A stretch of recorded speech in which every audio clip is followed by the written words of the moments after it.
What are the most common missteps you've seen that brands make when attempting to leverage or participate in culture? This all starts behind the scenes before we ever see those blunders or miracles hit the stage.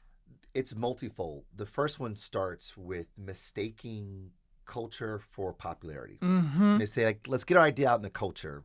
Ends up becoming a shortcut for let's be popular. Yeah. And therefore we look at what are the trends, what are people wearing, where are they eating, where are they watching, where are they going, and we use that as a proxy to say that's cultural. Those two things are not the same. Mm-hmm. Like, popularity is about familiarity. It's about pervasiveness, how pervasive an idea is. Yeah. Culture, on the other hand, is a meaning-making system. It's all rooted in meaning.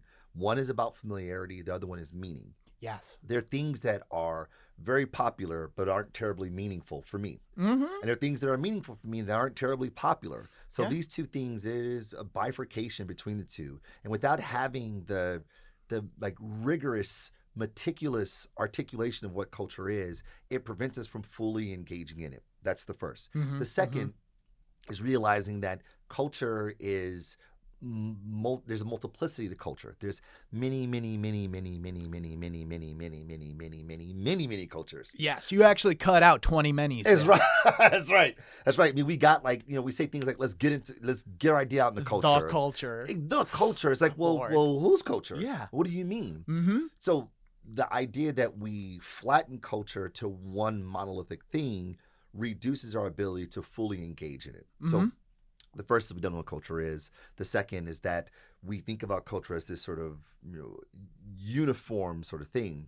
The other part is that we think about the actors in said culture as boxes as opposed to the humans that they actually are. Yes. Right? Oh my God. We say millennials, Gen Zs. No one cares about Gen Xers. No one cares about us. I care about you, but yeah, mostly nobody. Yeah, no, right. But we ascribe these labels to them, and then we fill them up with characteristics that don't actually represent who they are, what people like them do. Mm-hmm. And therefore, we don't have a proximity or any kind of intimacy to understand how they see the world, and therefore how they navigate through it.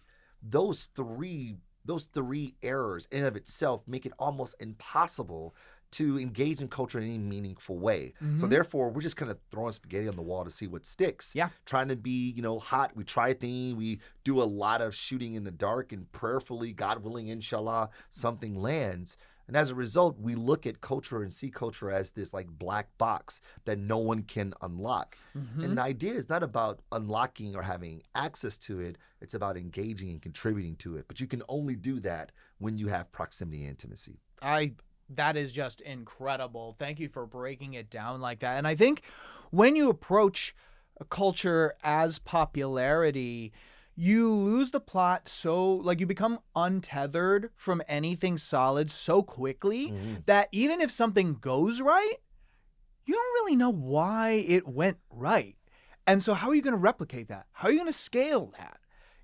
And I'll just say this from where I stand and from the brilliant people who I've had the privilege to sit across here at OnScope, the marketing podcast. I'll only hit that 5 or 6 more times.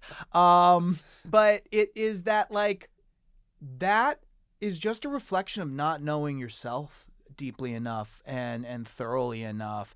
And I think that, personally speaking, I think understanding your place either as an individual or an organization within a culture starts with understanding your own purpose. We're a meaning-making machine. If you don't understand your own meaning, your own reason for being, how are you going to reach out there and engage with other people who are further along in that journey?